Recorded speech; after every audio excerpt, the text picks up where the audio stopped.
In a village that values loud voices and bold displays, Lima, a mute and humble basket weaver, is mocked and dismissed as invisible.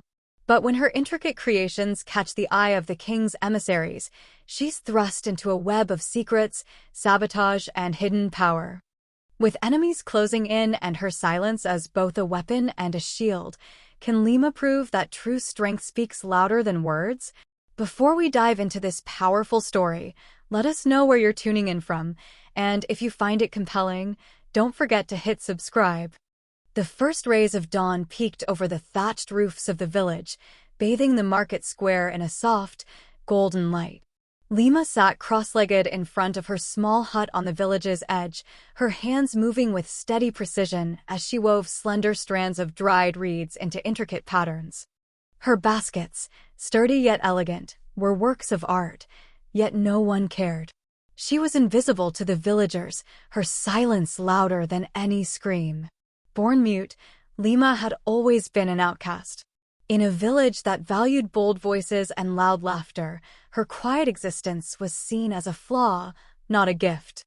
Children taunted her, calling her names and imitating her wordless gestures, while adults shook their heads with pity or disdain. Her only companions were the reeds she wove and the stories her grandmother had once told her about finding strength in silence. This morning, the village buzzed with excitement. The artisan festival was just days away, and preparations were in full swing. The festival was the most important event of the year, drawing visitors from neighboring lands, including dignitaries who could make or break an artisan's future. For Lima, it was a chance to showcase her work. She dreamed of earning enough respect and coin to secure her independence and silence the ridicule that had followed her since childhood. But that dream felt as fragile as the reeds in her hands. As she worked, the shadow of Cairo, the village chief's son, fell over her. She didn't need to look up to know it was him. His loud, mocking voice cut through the air like a knife. Well, if it isn't the mute basket weaver, Cairo sneered, his gang of followers snickering behind him. What's the point of making baskets if you can't even sell them? Oh, wait, I forgot, you can't talk to buyers. Lima's hands stilled, but she didn't respond. She couldn't. Even if she had words, she wouldn't waste them on Cairo. Let me see that. Before she could stop him, Cairo snatched the basket from her lap. He turned it over in his hands, feigning admiration. Not bad. But what good is it if it's made by someone who can't even say their own name? With a cruel laugh, he tossed the basket onto the dirt, crushing it under his boot. His gang erupted into laughter, the sound echoing like a cruel melody in the quiet morning. Tears burned at the corners of Lima's eyes, but she refused to let them fall. Instead, she bent down, picked up the ruined basket and cradled it in her arms. She had worked on it for days, pouring her heart into every strand. Now, it was nothing but broken reeds and dust.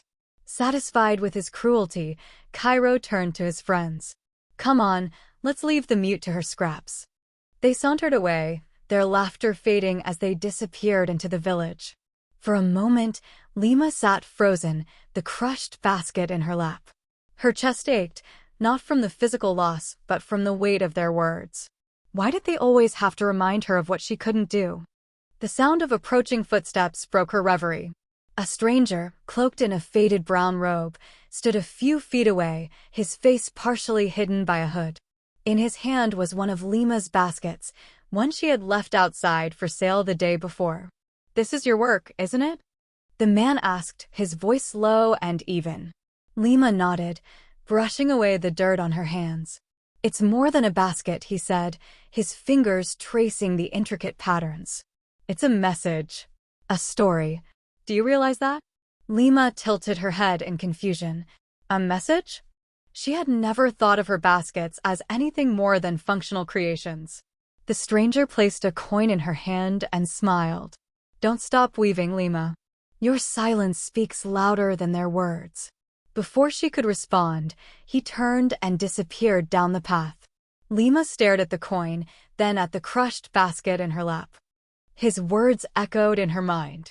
Your silence speaks louder than their words.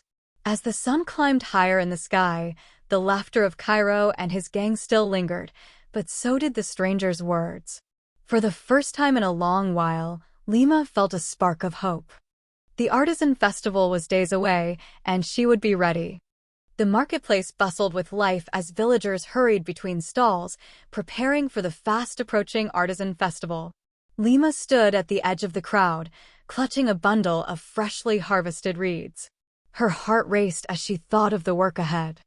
Despite Cairo's cruelty, the stranger's words had rekindled a spark within her, a determination to show the village what she could do. Back in her small hut, Lima set to work. Her hands moved with a confidence she hadn't felt in years, weaving reeds into intricate patterns that seemed to flow as if alive. Each basket she made was different, some with spirals that mimicked the whirl of the wind, others with bold geometric shapes like the sun and stars above. She imagined her grandmother's voice urging her on, whispering stories of how every weave told a tale. But no matter how focused she was, a shadow lingered in the back of her mind. Cairo and his gang weren't just cruel, they were relentless. She knew they wouldn't let her compete in peace.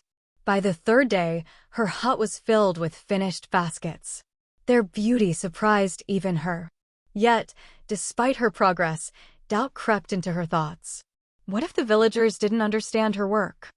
What if Cairo destroyed everything before she had the chance to show it? The doubt weighed on her, but Lima refused to stop. She added a final touch to one basket, a small hidden compartment within its base. It wasn't something she'd ever done before, but it felt right, like a secret only she understood. Late that evening, as the village quieted and the stars blinked above, Lima stepped outside to take a break. The cool air soothed her, and she allowed herself a small smile. She was ready for the festival. But her moment of peace didn't last long. A rustling sound behind her hut sent her heart pounding. She turned quickly and saw shadows moving in the dim light of her lamp. Cairo.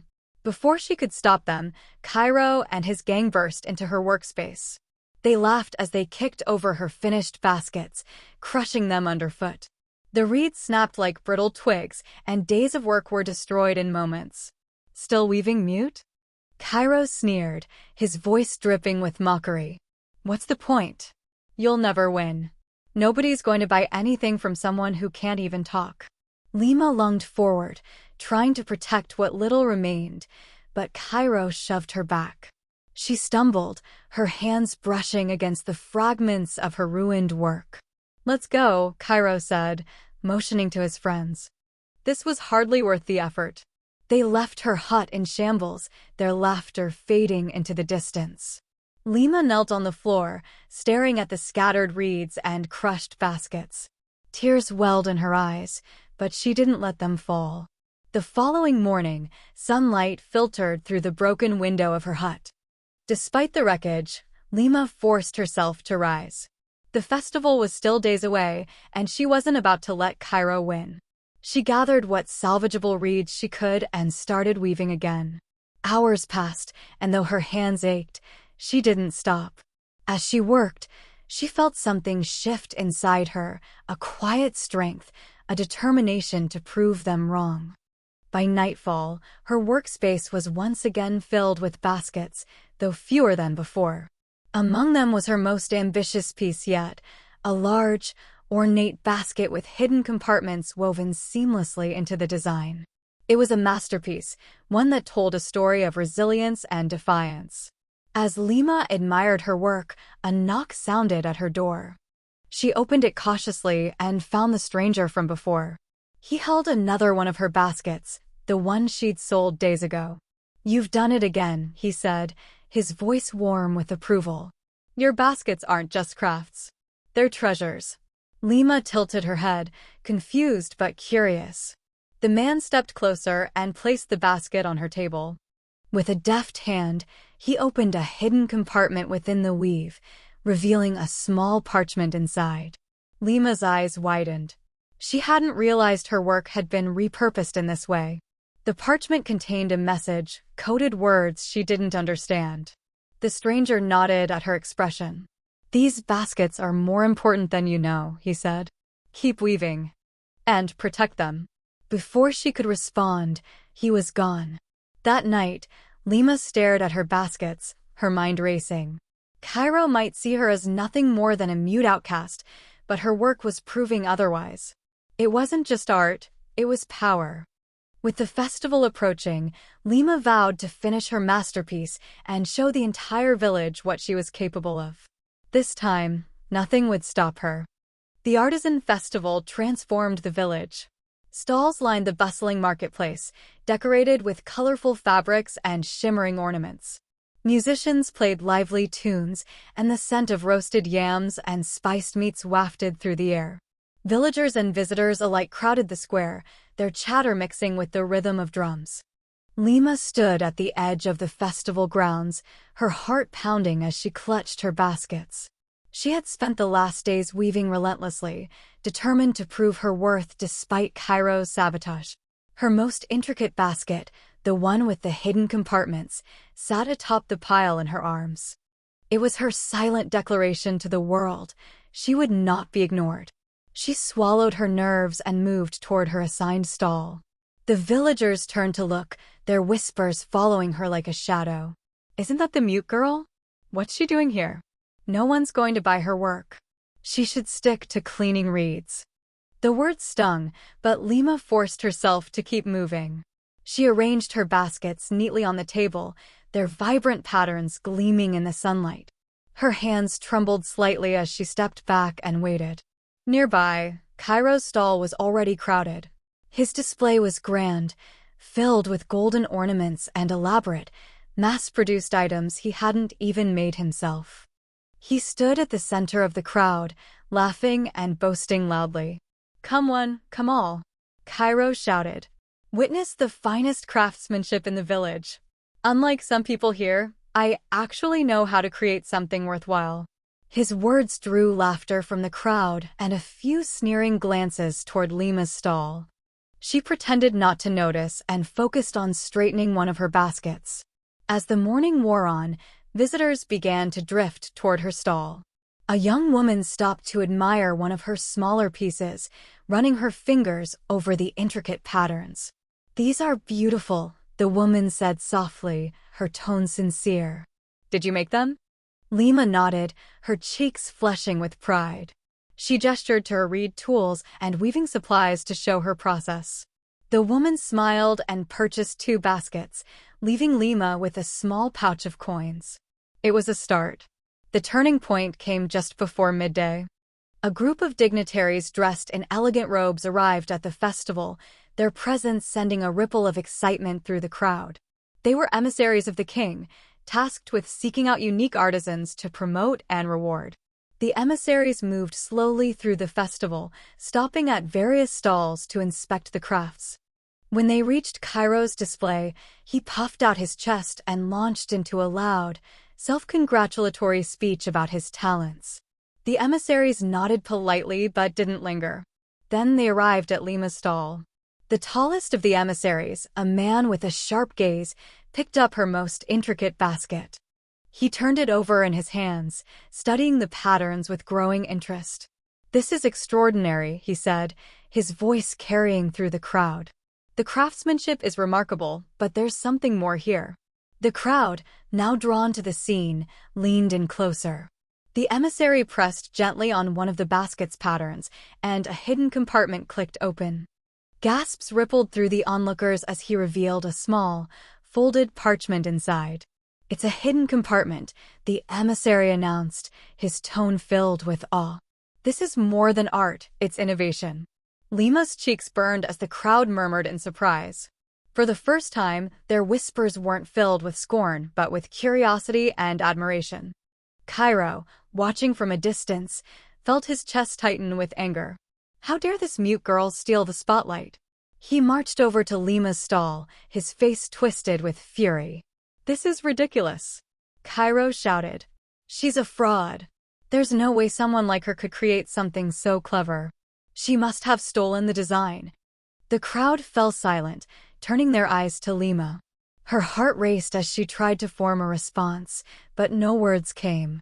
How could she defend herself without a voice? Seeing her hesitation, Cairo smirked. See? She can't even deny it. She's nothing but a thief. The villagers murmured uneasily, their admiration for Lima wavering. Cairo pressed on, his voice growing louder. She doesn't belong here. She should be disqualified. Enough. The sharp voice of the tallest emissary cut through the air, silencing Cairo mid-sentence. The emissary stepped forward, his gaze fixed on Cairo. These accusations are baseless, he said coldly. I've examined her work, and I see no evidence of theft. What I see is genius. He turned to Lima, his expression softening. Your baskets tell a story, one that only you could create. Don't let anyone take that away from you. The crowd erupted into applause, their earlier doubts melting away.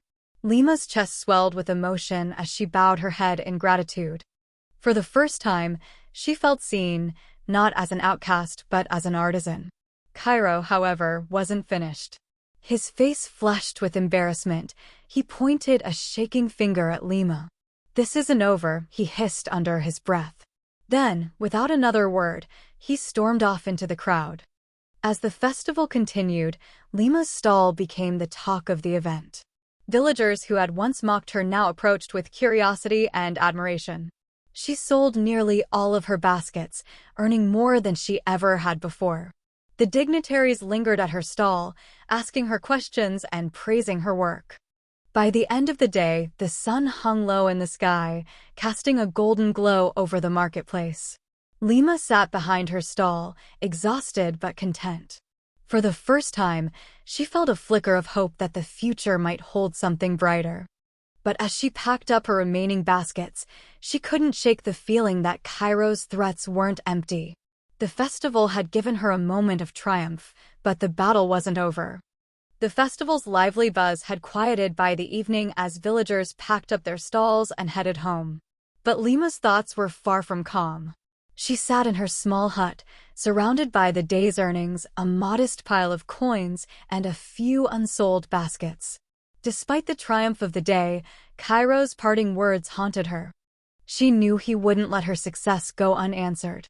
The village chief's son had never been challenged, and Lima had done more than that. She had outshone him, in front of the entire community and the king's emissaries. The next day, the festival resumed for its final round, and tension hung heavy in the air. The villagers whispered about a new development. Cairo had accused Lima of not only stealing designs, but of working with outsiders to undermine the village's artisans. Rumors swirled like a storm, turning admiration into suspicion. By midday, the emissaries called for an audience with all the artisans. The announcement came from the village chief himself, Cairo's father, his face grim and tight-lipped. Lima's stomach churned as she joined the gathering in the marketplace, her baskets carefully cradled in her arms. The emissaries stood on a raised platform, their regal robes shimmering in the sunlight. The tallest emissary, the same one who had praised Lima's work the day before, stepped forward. He held one of her baskets in his hand, the one with the hidden compartment. This festival celebrates innovation, creativity, and integrity, the emissary began, his voice calm but commanding. But today, questions have been raised about these values. We have been asked to investigate claims of deceit. His eyes swept over the crowd, settling on Cairo, who smirked smugly from his place beside his father. Lima's heart sank. She felt the weight of every eye in the village on her as the emissary gestured for her to step forward. Lima, he said, his tone softer now, you stand accused of fraud. Do you have anything to say in your defense? Lima froze. Her hands trembled as she held up one of her baskets, trying to convey her innocence through her work. She pointed to the intricate patterns, hoping they would speak for her. But the crowd remained silent, their expressions uncertain. Cairo seized the moment, stepping forward with exaggerated confidence. It's obvious, isn't it? He said, his voice loud and mocking. She can't even explain herself. These designs were stolen. And these hidden compartments, who knows what she's smuggling? Perhaps messages for the king's enemies. Gasps rippled through the crowd. Cairo's father looked at Lima with a mixture of shock and disgust. Lima's chest tightened, and tears pricked her eyes. How could she fight back without words? The emissary raised a hand, silencing the murmurs. He turned to Cairo, his sharp gaze cutting through the young man's bravado. You seem confident in your accusations. Tell me, Cairo, what evidence do you have to support them? Cairo faltered, but only for a moment. It's obvious. A mute like her couldn't come up with something so clever. And she's been seen meeting with strangers. Enough, the emissary said, his voice like steel. Let me tell you what I see. He held up Lima's basket, turning it for all to see. I see a work of art. A creation that tells a story of resilience and ingenuity. And within its hidden compartments, I find not treachery, but brilliance. The emissary opened the compartment and pulled out the parchment hidden inside. He unfolded it, revealing a coded message. The crowd leaned forward, their curiosity mounting. This message, the emissary continued, is from the King's intelligence network. It contains critical information that has safeguarded our lands. And this basket, he turned to Lima with a nod of respect, was instrumental in ensuring its delivery. The crowd erupted into shocked murmurs. Lima stared at the emissary, her mind racing. She hadn't known the full significance of her work, but hearing it spoken aloud filled her with both pride and disbelief. The emissary wasn't finished. He stepped toward Cairo, his expression darkening. Now, let me tell you what else we've discovered. Cairo, your family has been skimming profits from this festival for years, exploiting the artisans you claim to champion. And your baseless accusations against Lima? A desperate attempt to distract from your own corruption. The crowd gasped again, their attention now squarely on Cairo. His face turned ashen, and he stammered, that's not true. You have no proof. The emissary raised a hand, and two of his guards stepped forward, each carrying ledgers filled with records of the stolen funds. The village chief looked at the documents, his face pale with shame. Cairo, the emissary said coldly, your deceit ends here. You and your family will face the king's justice. As the guards took Cairo into custody, the crowd turned to Lima. Their expressions, once filled with suspicion, now brimmed with admiration and remorse. The village chief stepped forward, bowing his head in apology. Lima, he said, his voice heavy with regret, I was wrong to doubt you. Your work has brought honor to this village. Tears streamed down Lima's cheeks, but this time they were tears of relief. She bowed her head in acknowledgement, her hands still clutching the basket that had changed everything. That evening, as the festival came to a close, the villagers gathered around Lima's stall. They bought every remaining basket, their praise and gratitude flowing freely. For the first time, Lima felt truly seen, not as a mute outcast, but as an artist and a force to be reckoned with. But even as she celebrated her victory, she knew her journey wasn't over. The festival might have ended, but her story was just beginning. The sun set over the village, painting the sky with hues of gold and crimson. The final night of the artisan festival was alive with celebration. Villagers danced and sang in the square, their earlier suspicions replaced with joy and pride. For the first time, Lima felt the weight of years of ridicule and isolation lift, replaced by a strange new sensation, hope. In the center of the square, a stage had been erected for the closing ceremony. The king's emissaries stood tall, their presence commanding respect. Beside them, the village chief stood nervously, his gaze avoiding the crowd after the disgraceful revelation of his son's crimes. Cairo was nowhere to be seen, having been escorted to the capital to face justice. Lima sat quietly at the edge of the square, her baskets sold out and her heart still racing from the events of the day.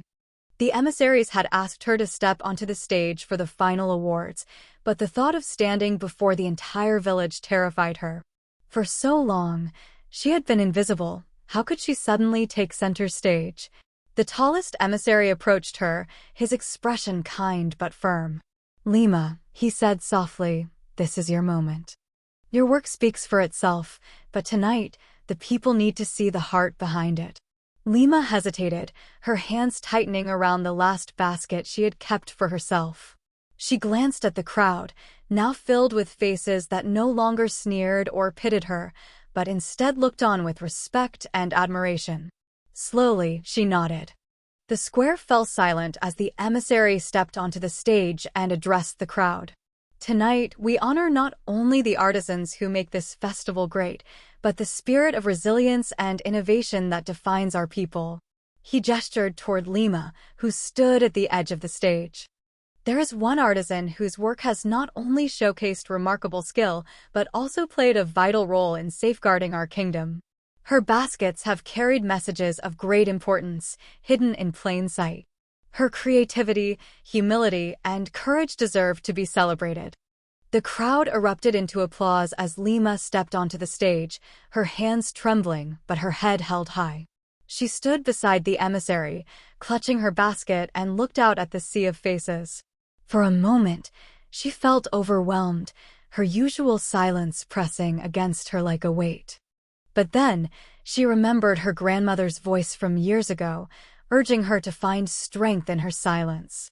Lima took a deep breath, then slowly raised her head. She placed the basket at her feet and turned to face the crowd. The square grew still as Lima parted her lips. Her voice, though quiet at first, carried through the night like a gentle breeze. "Thank you," she began, the first words she had ever spoken in public.